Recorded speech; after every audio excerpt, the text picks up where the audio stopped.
Hey, this is Terrence Lachey, and I'd like to thank you for tuning in to this podcast, The Growth Exchange. This podcast was designed to curate conversation, dialogue, and monologue around all things growth. I believe that everything living has the potential to grow into its fullest and most maximal potential. So let's grow. Hey, welcome to episode 6 of The Growth Exchange. I'm Dr. Terrence Lachey. Excited that you decided to tune in to this podcast. We cover all things growth. The whole concept behind this discussion, these monologues or dialogues, and sometimes we may even have multiple guests at the same time, is to inspire growth and development, personal, professional, and in every area of your life, whether it's in your faith, it's your family, it might be your finances, maybe even in food. We're going to talk about everything. So thanks for tuning in. Why don't you share this information with somebody? Share, like on the social media platforms, and invite somebody to listen to The Growth Exchange with Dr. Terrence Lachey. Today I have in the studio with me a very special guest. She just happens to have the same last name. I don't know, it's coincidental, right? But yeah. I've got Alisha Lachey. She is co-director of the Urban Core Collective here in the city of Grand Rapids, but she is also the founder and owner of Gracewood Candles, right? Mm-hmm, Gracewood Candles, executive and board member of Dreamstone CX. She's also mother to Elijah, Little Eva, and Livy. Yes. Right? So Thank you for being here, Alisha. Thank you for having me. Our listening audience will probably figure out that we're related in some way, but we'll let them guess. And we'll let them guess and figure it out. We'll just let them figure out the tree on their own. That's right. But I'm glad you're here. And this conversation is very informal, it's casual, but it's a podcast that happens to have a video element, so every now and then you might want to look at the camera and inspire some folks about growth. Yeah. How did you get to where you are today? In the beginning. Yes. No. That's a really good question. I think a lot of little steps that kind of lead you to the next step. And I think if I were to think about probably the most or the biggest pivotal moments were, kind of around the age of 18 when I'm going off to college. If I were back then, I wouldn't have imagined where I am now. Like that wasn't part of my plans, I don't think. So it's interesting to see how I didn't know this thing was going to lead to this thing, this thing, this thing. You had no idea that God was ordering your steps, right? No, not at all. Yeah. Likewise, I think when people look at growth and the outcome of growth, they would much rather look at the outcome as opposed to the process of growth. And some of those processes took you from, a girl on the west side of Detroit, east side and west side of Detroit, to being, this girl is on fire kind of thing. Right. I did a little play on Alicia Keys, right? Yes. But what were the keys? What were the keys to your success in getting to where it is that you are? Give me some things that stood out to you now that you look hindsight. I think definitely having a vision of where I wanted to be. And I think I'm no different than a lot of people where sometimes what drives you is kind of seeing what you don't want for your life. And then you're like, okay, this is what I want. This is how I want my life to look different. So I feel like that was kind of my experience. In my family, we had financial challenges and problems. And I was like, okay, that's not what I want my life to look like as I, venture off into adulthood and start my own family, that sort of thing. So I think that was really the thing that pushed me the most, especially when, those around me, like my family members didn't go to college. Right. Or, so nobody had given you the example of what it means to succeed in life. But it started with goals or vision. Yes. I often call it, some people say, well, what inspired you? I call it respired. And the reason why I call it respired is because I did the reverse opposite of what it was that I saw. Exactly. So instead of being inspired, I was respired to decide, I'm going that route. Yes. Let's talk a little bit about the things that you're involved with, the ventures. We can start with entrepreneurship. We can start with motherhood, being a great dynamic wife and spouse to your husband. Or we could even talk about your community work. You do a lot in the nonprofit space. So where do you want to start?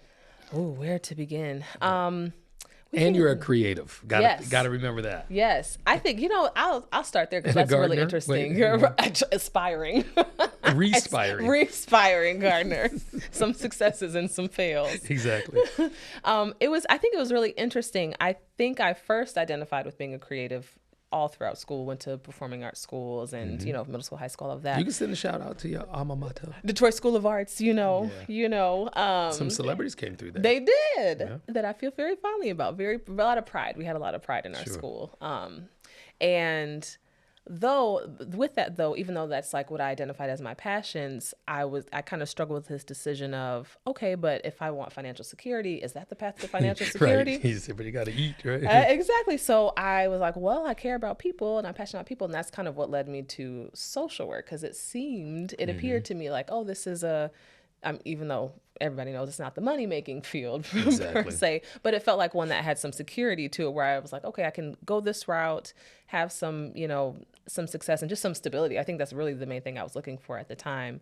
But after having worked, kind of like in the field, as they would say, for years after like my bachelor's and my master's, I kind of realized I was compartmentalizing the creative side of myself. And I had kind of stopped identifying myself as a creative. It was like, oh no, that's just like a hobby that I do, or like, or it was a buzzword to describe a generation. Definitely. But they didn't invent that. That's the thing that gets me. It's like, it's a lot like, some folks born in the 60s. Right. Or you think it's like one specific type of thing, like, oh, being a creative means you're musical, or it means that, artistic. Artistic. But I'm learning, like, I feel like even just this last year, I've been on a journey of learning more. Like, being a creative is so much more. Oh, it can be so many other things. It could be being an environmentalist. It could be, like you said, in the area of social work. You're a therapist. And by having all the science that goes behind it, you also have now the latitude of being creative on how you treat people. Yeah. So your treatment can be birthed out of your creativity. What is the most creative thing that you're doing right now? Oh, well, making candles, of course, is probably one of the out of all things, candles, right? Candles. But I do a lot of creative things for even my hobbies. Like, I color all the time. I like to make crafts, make things. Like, I like to physically make things with my hands, but I'm also learning, like, in terms of creativity, I like to take things that we think about and kind of like make them visual in creative ways, if that makes sense. So materializing things, bringing it into existence. Yes. That's really creative. Yes. I love it. Because it involves so many things. Most people don't understand that a creative individual goes through so many stages before they get to the end product. And one of them, of course, is visualizing or before you get to actualizing. Yeah. So there's the conceptualize, visualize, and then actualize. Yeah. Tell us how you did that with the Gracewood Candles. Yeah. So Gracewood, when I first started, I never intended it for it to be a business, which is, I think, you just wanted to make some candles. I just wanted to make some candles, particularly at that time when I was college aged. I didn't have a lot of money to buy people gifts. So make them a candle. I made them candles. I have done everything. I bedazzled some shoes for somebody one time. You blinged out a pair of shoes. Huh? I did. But so I just like to make people things. Like, that was kind of my way of like showing love. So I made candles just as a Christmas gift one year. And it was suggested. It went well. It was suggested, like, oh, you should sell these. And I was like, nobody wants my handmade candles. But lo and behold, I kind of tried it out. How many stores you distributed in now? 5, 6 stores. Sell online. So yeah, it's just been, and now it's 8 years later. I never would have thought I'd be doing it this long, that I'd have my own studio, any of those things. So it's just interesting to see. Again, I feel like that was a great example of like starting to do something just because you felt it in your heart, and then seeing just how it That's probably grows. what you can attribute the success of it being, that it was in your heart. Yeah. That's another thing that creatives don't get a lot of credit on, is that some people would envision a creative as somebody going from one thing to the next, just trying to try things out. When in actuality, I think it's birthed from your heart. And that's how you know it's a gift. Yeah. Creativity is a gift. And when you use it properly, it not only makes room for you, but it becomes profitable for everything that you're connected to. Yeah. Let's draw some connections. Let's connect what you do as a therapist to the whole concept of candles and the importance of mindfulness and candles, to what you do in the nonprofit space as a co-director of a community organization that helps people. Let's draw those connections. That's the question, isn't it? For a long time, I didn't see the connections. I thought I was kind of existing with separate boxes, but I think some of the connections are people. I kind of serve people in all of those capacities, just in different ways. Yeah. So that, I think that is really cool. And I get to show up as like my authentic self. So I get to bring my creativity and my humor as kind of my approach to doing things, which has also been a journey, because sometimes I think particularly when you're on a growth journey, there's people that you admire, and it's easy to think, oh, that's the way that I should be doing it, or that's the kind of imitate them. Yes. Yeah. And I think kind of unintentionally, there's people that I maybe tried to imitate because I was like, oh, I just want to do it right. And that looks like the right way. But you kind of can sense like, oh, this doesn't feel like me, like that feels off. So I think I'm learning how to draw those connections and allow myself to lean into the creativity or the things about me that feel authentic and genuine. Yeah. And that's how those connections are drawn. Yeah, I think that it is a nice fit because, we were the light of the world, right? Right. So the candles are the light, and it's your manifestation of light physically, literally, and there's fire involved. Yeah. But then but then you have to think about it being a torch, and you're passing the torch or light, which represents hope, on to others. I mean, there's so many ways to configure it, and as a senior creative, I have ways of thinking about things. I do want to interject though that your work in the community has given you a name. I was at an event and they saw my name tag. Actually, I was checking in at the table. You know how when you register for something, they give you a name tag, and it said Lachey. Are you related to Alisha Lachey? I was like, I think so. What does she look like? They described you. I said, yeah, I am. I said, yeah, it's my marriage though, Yeah, right. But no, I was proud. In that moment, it was surreal because I get that often with the boys. Yes. Of course, with all the male Lachays running around here. Me too. It's like, you look just, I know, you just happen to be married to one of them. Yes. It's like, are you really, you look just like, and I always play like I'm the eldest brother. I was like, oh yeah, I'm the oldest brother out of all of them. Yeah. But it's an honor and it's a privilege to be able to bear a name that is not just in those letters or somebody else's name, because really none of our names are our own. But the name, I think, is more implied. There's integrity, there's character, there's reputation. What do you think you offer as a person to helping to build a name? Oh, boy. I think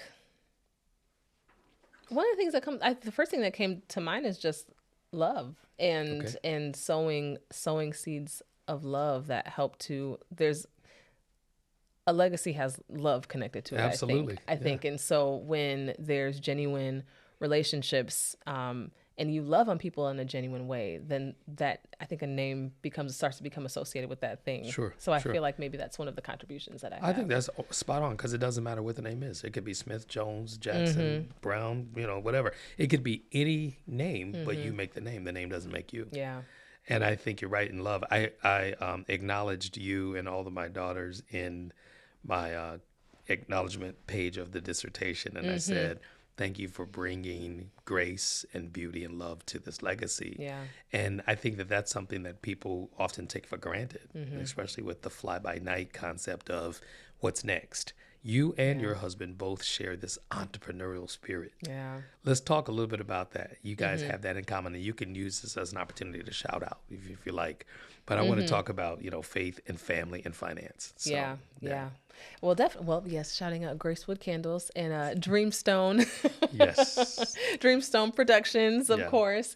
I think it's so interesting. I think most entrepreneurs don't necessarily know that's the journey they're taking. Right. You kind of like, this is what my heart's leading me to do. And then you're like, oh, I'm kind of like doing my own thing and working for myself right now. That's interesting. But I think it's just, it comes from a desire to create something that's bigger than you, something that others can find value in and others can find purpose in, and that brings some sort of joy and meaning to others. And so I think we are definitely very similar in that way, that we can have really big ideas and visions. You're like, okay, well, let's put that into a plan. Let's back that into something. And monetize. Yes. I didn't learn that word until just before COVID, monetize. Yes, absolutely. But I think that also what's connected to that is a desire for flexibility, because there are, I think, many, as I think is the case for many creatives, there's a lot of things that we're passionate about. And so we want to have the flexibility to still be involved in ministry and still be physically present for our kids, and, take them somewhere in the middle of the day. Like sometimes things that you don't always have, if you're not an entrepreneur, and not to say that's the case for, some jobs are really flexible, but I think it's like this dream that has a lot of components to it. And so the journey of entrepreneurship is a hope to pursue, a vision that we have that is not just about us and our businesses, but about so many other things and about the people that are around us too. Like impacting lives or making a difference in the world, or representing the kingdom. Definitely. Yeah, I was waiting for you to mention that. Right. Since Yeah. it's not a faith-based podcast, but of course it's something we can't escape. Yes. Let's tie that together. How does your faith play a part in the levels of success that you have obtained? Oh, that's the foundation. 100%. That's the stuff, right? Oh yeah, 100%. Secret sauce. Yes. I mean, even when I got into social work, really for me, when I would read a social work book, I was like, they don't know, this is kind of Bible in terms of like Kind of Bible. It was kind of Bible. You had no idea that this is a kingdom principle right here. To love people and to have compassion and to help those who are in need, and to, I was like, that's in the Bible. So if it just, that felt very aligned with my own values based on my faith. And then just everything else has all been a part of that. Starting Gracewood, originally, the name was not Gracewood. It was based off of the scripture, Matthew 5:14, you are the light of the world. And so even in that, I'm like, okay, I still do aim to spread light and hope through candles. And so anything else that I'm doing, that's always kind of the undercurrent, whether I'm meeting new people or doing work in the community. Even if I'm not quoting a scripture, I want you to feel, the God in me that is scripture. And maybe even pursue, well, why is she so kind? Absolutely. Why does she love people so much? What's this genuineness about her? Listen, we're going to take a break. When we come back from the break, I do want to talk about, something that we both share in common. Actually, there's 3 of them that we share in common. Right. And that's the offspring. Yes. You are a mom and an entrepreneur, serial entrepreneur. I have to qualify that. But you do an excellent job of balancing, home and life. And it may not look like it, but there are people, it may not even feel like it. Feel like it, right. But right. let me tell you, you're doing a great work. Thank all right. you. Listen, we're going to take a quick break. And when we come back, we'll talk more with Alisha Lachey, entrepreneur and mom, businesswoman, you name it. This episode has been brought to you by the Growth Center, Inc., celebrating more than 20 years of making a difference. The Growth Center's mission is to impact the community and the world through meaningful partnerships, which offer resources, life skills training, and other programs that strengthen individuals, families, and communities. The Growth Center is committed to developing a Christ-centered program that helps individuals grow in every area of their lives. It makes global impact, youth development, personal empowerment, financial fitness, and scholarship promotion. The Growth Center, Inc. at www.thegrowthcenterinc.org. Hey, and we're back. I'm talking to Alisha Lachey, who serves as a director of a nonprofit here in the city of Grand Rapids, but impacts the world through her creativity and her own personal growth and development. Remember, this podcast is all about growth and the steps, strategies, perhaps inspiration on how to get to where you want to be with your goals and your dreams. When we were about to take a break, I kind of set you up to discuss another one of those F's. There's finance, there's faith, there's family, there's friends, there's a lot of different things. But let's talk a little bit about those kids. What is it like being a mom and an executive director, an entrepreneur, a therapist, a dancer, business owner, creative? How does the whole kid thing fit in that? Because you got 3 of them, right? Yes. Is it ooh-wee? I would say definitely, out of all the things that I've done or pursued, motherhood has been, I don't want to say the most challenging. It's been, it's showed up in ways that I least expected, Right. I'll say. So I went to college, I had my plan. I was like, I'm in control of all this. I go to class, I do my homework, and then I get good grades. Like everything seemed so It A+. works. Yes. Yeah. It was like this plus this equals this. That is not the case Not at necessarily all. with motherhood. Not at all. And for so many reasons, I think being a mom, one, just the process of becoming a mom, you don't know what that's going to be like. Yeah. And then as you experience it, there are things like postpartum depression. I don't know. Tell us. I've never been a mom, so let's talk about that. Yeah, postpartum depression is a thing, and you never. I don't know. I didn't think that was going to be a thing I experienced, but definitely did, and had our first during COVID. So we were in the thick of adjusting to parenthood while being in the house all day, all the time. That's love. So that's a crash course. That's love. Yeah. Crash course for sure. And it has a lot of impacts. Then your marriage changes a little bit because now you're not only husband and wife, you're also mom and dad. And you're like, I'm figuring out what I need as a mom. You figuring out what you need as a dad. And we got to figure out how to help each other. So it's, I think, and balance. Then balancing that with roles where it used to be if I wanted to power through and do a 12-hour day and, go to work and then work on my things in the evening for like my business. That was easy. But now it's a little bit more coordination. You gotta set up a sitter. And, well, you're very patient about it too. Guys, you think about it. You share all those duties, responsibilities, wants and needs and desires, most of which are theirs, and they're pulling and tugging on you. You got one child that is attached to you.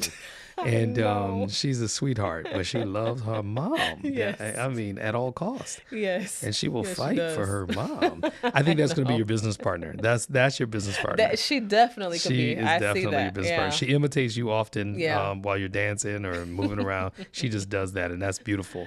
Yeah. Hopefully, I'm drawing a picture in these people's minds. like, I wonder what these kids look like. Well, people can follow you on social media, right? Yep. So, of course, there is the Gracewood Candles site, and then there's just Alisha Lachey. Alisha Lachey, at Alisha Lachey. Yeah, I think that's good. Let's talk a little bit about how I mentioned monetize a little bit earlier. That's important too, because I am sure that the only, put it like this, making people candles and making them feel happy is not the only thing you benefit from the candles. Oh, right. Listening to people's stories and giving them some social guidance in science is not the only thing. Yep. What else inspires you to do all of this stuff that you do? Oh, my goodness. I think just, not to be cliche, but growth. I think no matter, I don't think I'll ever stop having a desire for growing in the next thing. And I don't mean the next thing is like, oh, I'm not content, but like just wanting to grow. And so whenever something's accomplished, it's like, okay, that's awesome. What's another way what can I learn now? And what can I do next that supports just like that constant growing? And I think hearing the stories of other people, I've been inspired by so many other people who have talked about their journey of entrepreneurship or being a leader. And those definitely inspire me. And they help me to, dream bigger. I will say one of the things that has really inspired me about my husband Evan is what's his name? Evan Lachey. Oh, okay. It's Evan Terrence Lachey. Yes. Gotta get that right. Is the way that he so freely dreams. Especially when we first met, I was like, dreaming's not safe. Like you have to do the safe, like so you ain't got time for all that. Like too much is at stake. Right. I'm going to have him on the show just so you know. I had to have you first.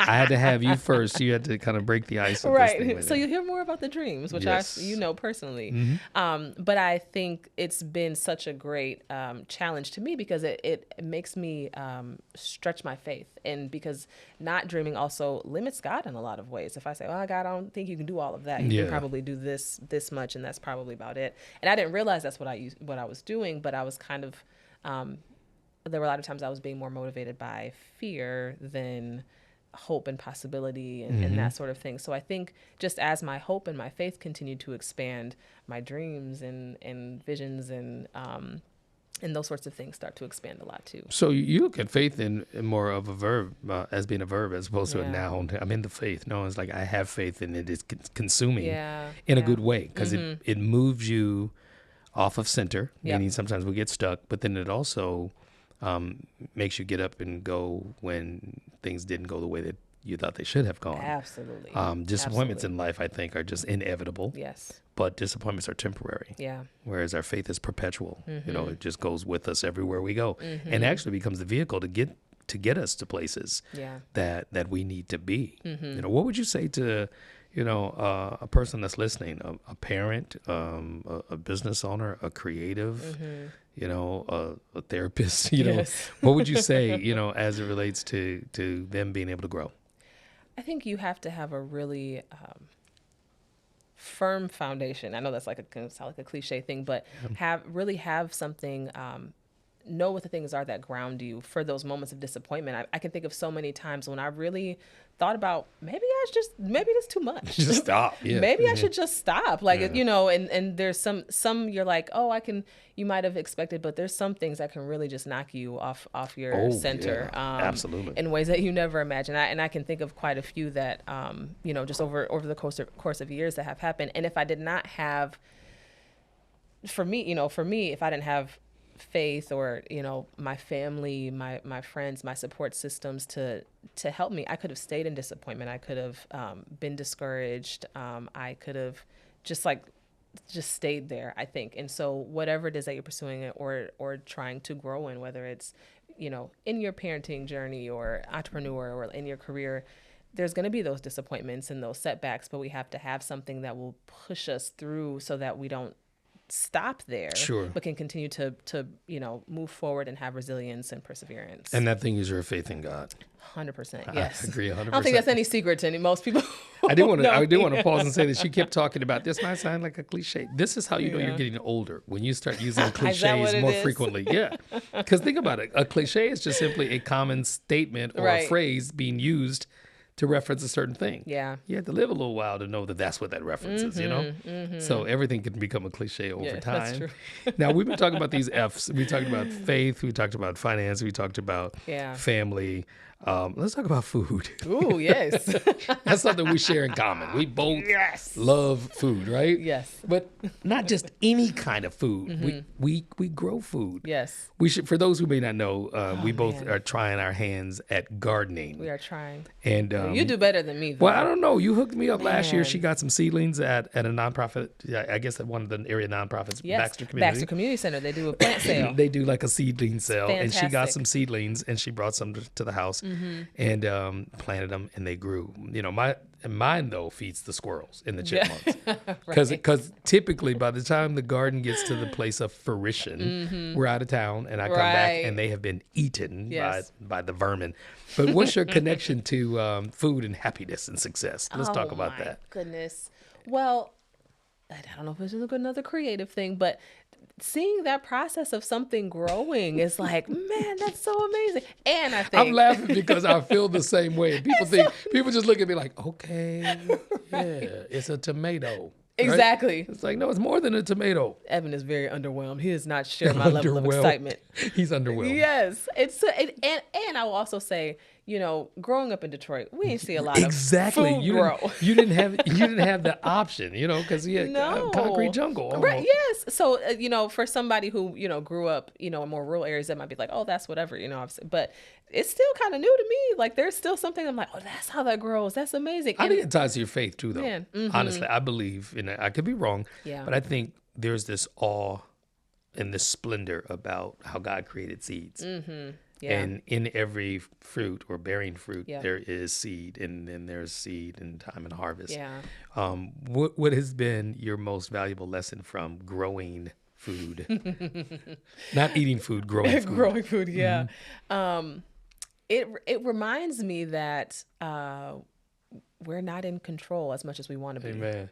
Because you can do all the things that you think are right. You can position the plant in the perfect spot and water it and make sure the soil was the right kind of soil with the right pH. And there's still, it might not rain as much as the plant needed to rain, or the sun was not out as much that season, or, maybe something came and ate up right what you had immediately. And you're like, man. So I think that idea, because we can be really good at making plans and being like, this is what's going to happen, but it might not be God's plan, or there might be other factors that are out of our control, and being okay with things changing or shifting. And so I think I'm like, oh, you're not in control of this.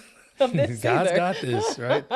I remember one of your first gardens, you had these garden tubs built. Yes. Right? And that was so the life, much. wasn't it? Yes. But you grew some crazy things. I was like, how did you get a watermelon? I can't get a watermelon.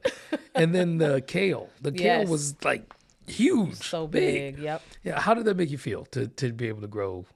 I was so proud. I was taking pictures, as if put you them on had Instagram. Something to do with it, right? Right. Like I did anything other than put it in the dirt and wait. But your stuff started from seed back then. You literally, I don't think you had seedlings. You started from seed.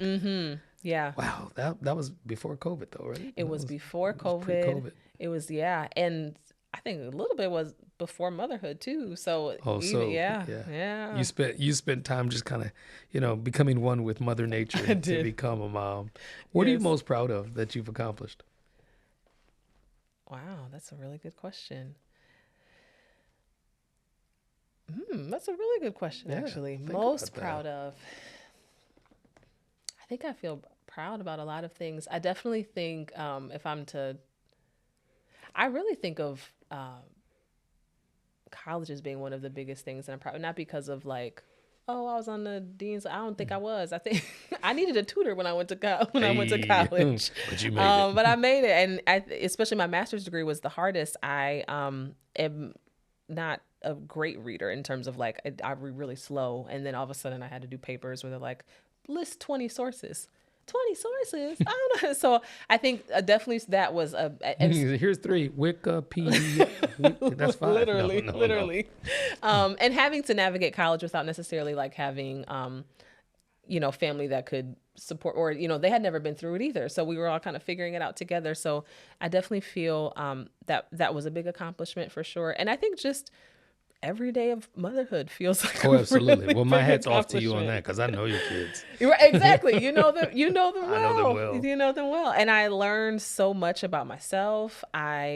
It makes me have to be dependent on God in new ways. It makes me have to be much more intentional too, because when you have less time to do things, whether it's like for work or my business or my marriage, or what, you have to be so much more intentional. Whereas Yeah. like when I had tons of time, it's like, I can Do it get to whenever. it whenever.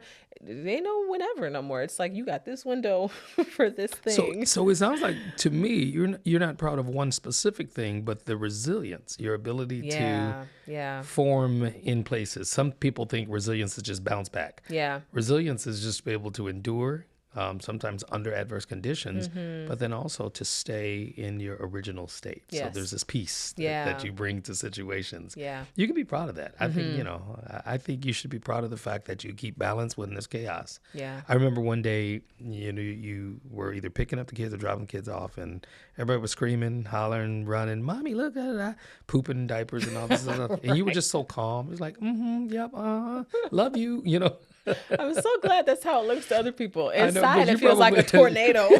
That's just You had a swirling. meltdown. You're like, oh my God. Literally, it's more I think you internal. have done and continue to do well. Thank continue you. to do well. What do you want to say to the listeners?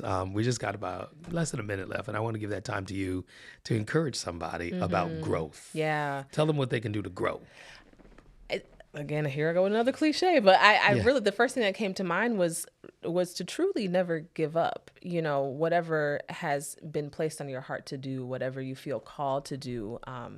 And when I say never give up, I mean, sometimes I think, especially now in the age of social media and things like that, you see the comparisons, and it can be really easy to compare yourself. I've gone through that too, where like you see, my followers aren't looking like that number of followers. And the way that I was thinking to do that, that's not how the people who seem to be successful are doing that. And so we can kind of like abandon the dream or the goal that we maybe had, but not giving up on the way that you feel to do it, I think is the biggest thing. And not Wow. giving up when it feels like you're not reaching the same sort of benchmarks that other people have reached, because that doesn't mean that you won't be successful. That doesn't mean that you're not doing what you're called to do. And so just not giving up in that way. I'm glad that you said that. I can appreciate it in so many ways, and I'm sure there are listeners who can relate, regardless of their generational disposition. Yeah. That applies to everybody. Just don't give up. Yeah. Don't give up. And you are an example of tenacity, as well as somebody who's very calm in the way that you handle things that could potentially be a crisis. So thank you for being who you are. Thank you for being here. I also put my guest on the spot and say, would you come back? Yep. I So we like- can talk some more. Is it surprised I like talking about my feelings as a Yes, therapist? as opposed to listening to Surprise, somebody else, right? So I'm something like a therapist. Wow. Yeah, absolutely. To a therapist. Absolutely. Yes. Listen, I appreciate you. I'm glad you're here, and I will have you back more Sooner than later. Yes. Sooner than later, so we can talk about the summer and planting seeds and growing Yeah. some things, and keep doing what you're doing with those grandbabies, because I love them and they love me. Yes, they do. Yeah, they love Poppy and Poppy loves Yes. them. So Yes, they do. thanks for being here. Thank you so much. Great. Yes. Listen, you've tuned into another episode of the Growth Exchange, and that's exactly what it is, an opportunity for us to exchange thoughts, ideas, concepts, and the conversations are all centered around potential and maximizing that potential. So thanks for tuning in, and let's grow. Thank you for tuning in to this episode of The Growth Exchange. I'm Dr. Terrence Lachey. It's been a pleasure to have these conversations and dialogues with our guests. If you notice, one thing we all share in common, and that is the ability, the desire, and the potential to grow and maximize our fullest potential. So keep tuning in. Share this with somebody, like it, maybe even invite somebody. And if you'd like to be a guest, contact us with the information that's here and available for you. Let's grow.